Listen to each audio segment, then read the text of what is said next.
Nós temos uma limitação de tempo aqui na agenda do secretário Haig. Eu pediria, portanto, a ele que fizesse as suas considerações finais antes que nós encerremos a nossa reunião aqui.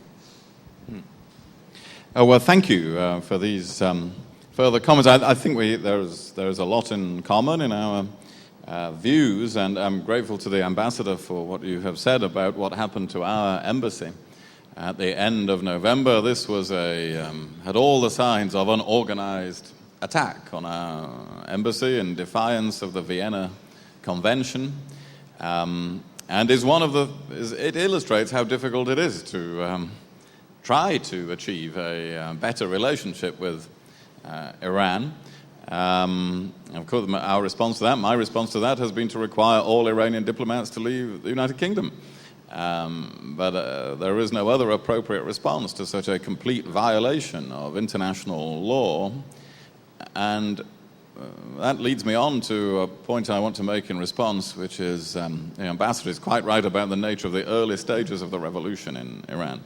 However, there are very dangerous signs in the current stage of whatever is happening in Iran, and an increased tendency in recent times to take risks with or act outside international law. I mentioned the plot to assassinate the Saudi ambassador in Washington, what just happened to our embassy. This is a dangerous tendency, and I think the human rights record of the Iranian regime has got worse, not better, in recent times. There are more journalists in prison in Iran than any other country in the world. The opposition leaders have both been under house arrest for a long time now, for 18 months or so. Public executions have been carried out, people of under 17 years old. This is an atrocious human rights record, which should be universally condemned across the world. We must not fall into the trap of thinking all Iranians support that. Of course, as in any country, there are many different strands of opinion. And I always stress, I did an interview on BBC Persia last week to speak directly, as far as possible, to people in Iran, stressing that we have no quarrel with the people of Iran. But it is a regime which has taken many actions, placing itself outside accepted norms of behavior in recent months.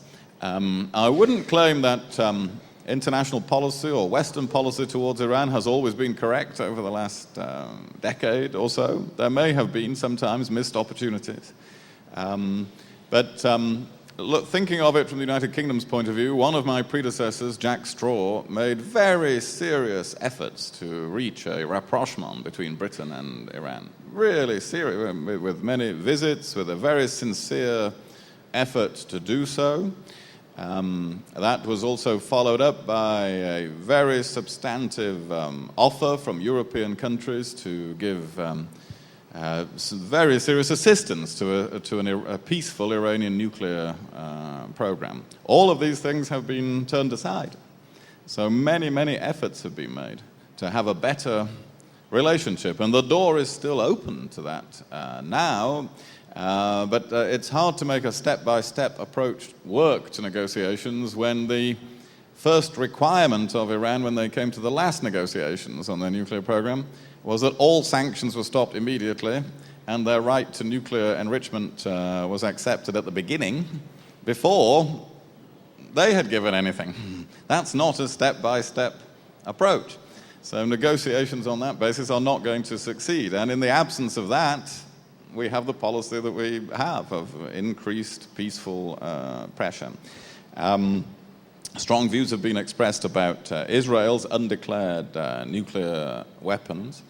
I have many discussions with Israeli leaders asking them to do things they don't do or don't want to do, particularly on settlement construction at the moment. And I'm trying to picture myself going to Israel and saying, now the time has come for you to set aside your nuclear weapons.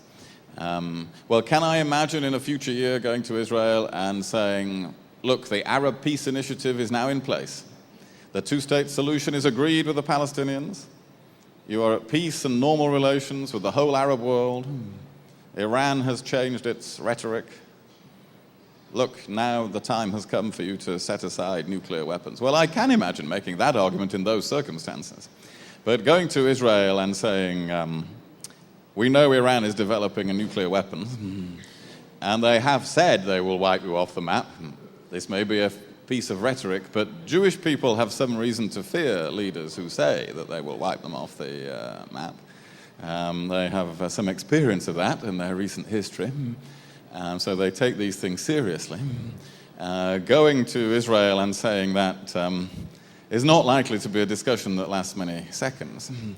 And so I think we have a lot of work to do before we can actually achieve a nuclear-free Middle East, although that is, of course, the right objective for us to try to achieve in our lifetimes. And that underlines the need to make progress on the Middle East peace process, not to lose sight of the Arab peace initiative, and this will all be reflected in British diplomacy over the coming year. I think you're going to tell us we've reached the end of our time, so I just want to thank everybody for their questions and for listening to me at such great length this morning. Muito obrigado.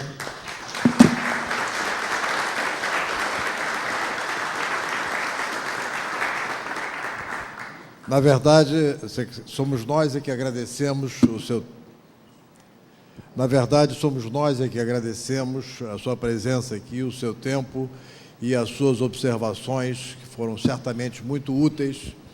E, como foi colocado aqui, nós estávamos discutindo questões ligadas ao Oriente Médio, questões que começaram com a Primavera Árabe, mas acabaram abordando outros aspectos. E isso em si também já é um fato positivo, porque significa, como também já foi apontado aqui por um dos interlocutores, que a relação entre o Brasil e o Reino Unido é uma relação que hoje em dia flui muito bem, sem grandes problemas, e, na verdade, trata-se de exercer uma imaginação criadora para achar mais pontos ainda de convergência para que a nossa parceria entre o Reino Unido e o Brasil seja uma parceria realmente estratégica para ambos os lados. De modo que o CEBRI, o Centro Brasileiro de Relações Internacionais, agradece muito e sente-se muito honrado com a sua presença aqui no dia de hoje. Por nosso desejo, eu acho que por desejo da audiência, nós passaríamos o resto da manhã e, quem sabe, à tarde, nessa nossa conversa, mas sabemos que o senhor tem um programa a cumprir bastante intenso e, ao agradecer novamente, também me permito agradecer ao Ministério das Relações Exteriores, em cuja velha sede nós nos encontramos e que muitos dos aqui presentes iniciaram suas carreiras, inclusive eu, aqui nesta casa. Muito obrigado a todos. Secretário Haig, muito obrigado mais uma vez.